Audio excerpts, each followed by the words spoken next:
Jesus asked, "What profit would there be for one to gain the whole world and forfeit his life?"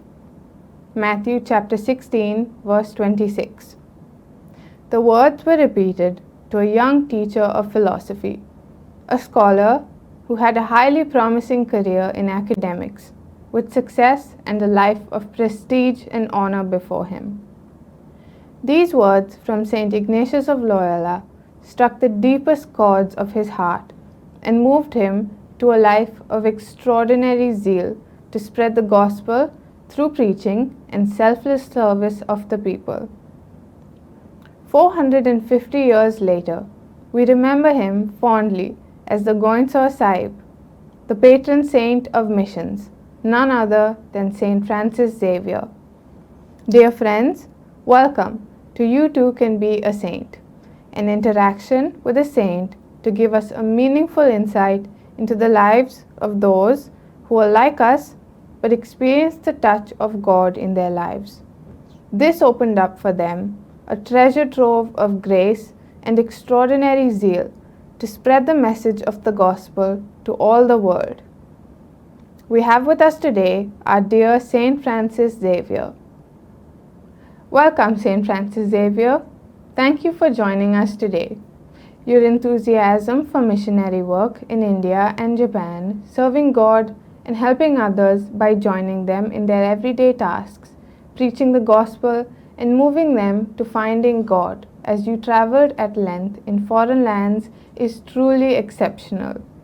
It tells us how the love of Christ was burning in your heart. We are indeed honored to have you with us today. To begin with, can you share with us about your calling to be a missionary and how God intervened in your life as a young scholar? I'm glad I could be here today to share some of my treasured experiences. I was an ambitious young man, studying to be a professor. I had dreams of being famous, of going back home as a successful scholar whom people would look up to. I wanted to be famous and remembered. But God had different plans for me. These friends of mine, Peter Faber and Ignatius of Loyola, began convincing me that I had the spiritual depth of being a priest and that I would be a really good one too. But I was obsessed with my ambitions and dreams for myself, and I couldn't look beyond them. Then one day, Ignatius turned to me and said, "Francis, what does it profit a man if he gains the whole world but loses his soul?" These words struck a deep chord in my heart, and I couldn't help thinking about it for days. God used Ignatius of Loyola as an instrument of change in your life, and those words directed your heart towards the plan God had for you. Can you share with us how you began your missionary journey and what brought you to India? Yes. King John of Portugal asked Ignatius of Loyola for priests to be sent to the missions in India. Two of my Jesuit brothers were chosen for this mission, but one of them fell ill, and so Ignatius asked if I could take his place. I was filled with joy at this opportunity God had given me to serve him as a missionary, and I readily accepted his request. We left for India, arriving at the city of Goa in 1542. It was a perilous journey. There were people falling sick and dying. I myself was a victim of this misery and sickness. But I tried to serve those who were sick. They needed my help, and I couldn't think only about myself. Through encountering all hardships, we finally reached India in 1542. For the next 10 years, I traveled from Goa to Cape Comorin in South India, then to the East Indies, Malacca and the Moluccas, and onward to Japan. It was my ambition to get permission to enter China as a missionary. But sadly, that wasn't God's plan for me. That is a beautiful sharing of how God intervened at that point in your life and created a path for you to spread the good news of the gospel. Can you share with us something about your experience in India and the missions that you traveled to?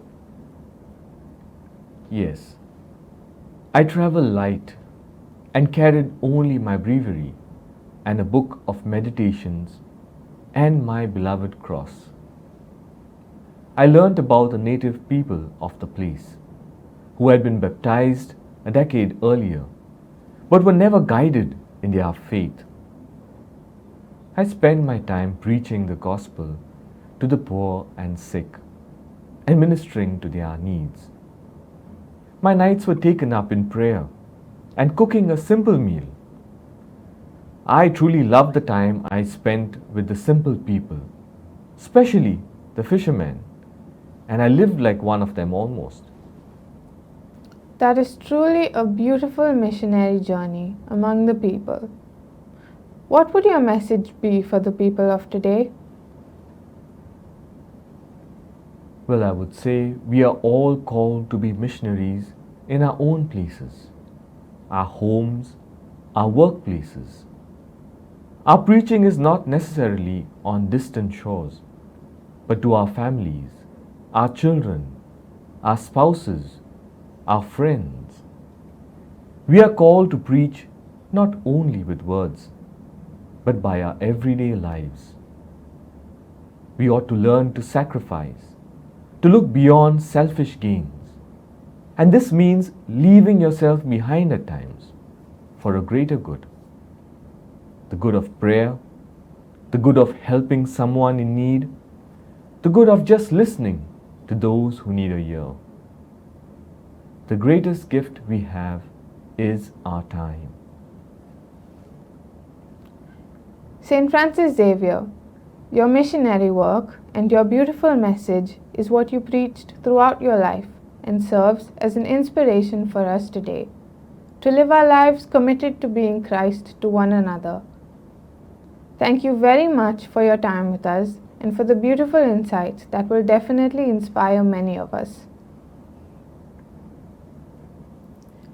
St. Francis Xavier lived with the poorest of people, sharing their food and rough accommodations. He spent countless hours ministering to the sick and the poor, particularly to lepers. St. Francis Xavier was known to have conducted his life's work with great vitality and zeal. For instance, when St. Ignatius of Loyola asked St. Francis Xavier to go to the Indies, he was overjoyed. He was often described as one who walked with a joyful, calm face. His unlimited confidence in God freed him from discouragement in the face of obstacles. This confidence enabled him to travel through life with his sense of joy and enthusiasm. He lived his life for the greater glory of God. He wrote to his fellow Jesuits about his safe arrival after traveling, saying, "In this life, we find our greatest comfort living in the midst of danger. That is, if we confront them solely for the love of God."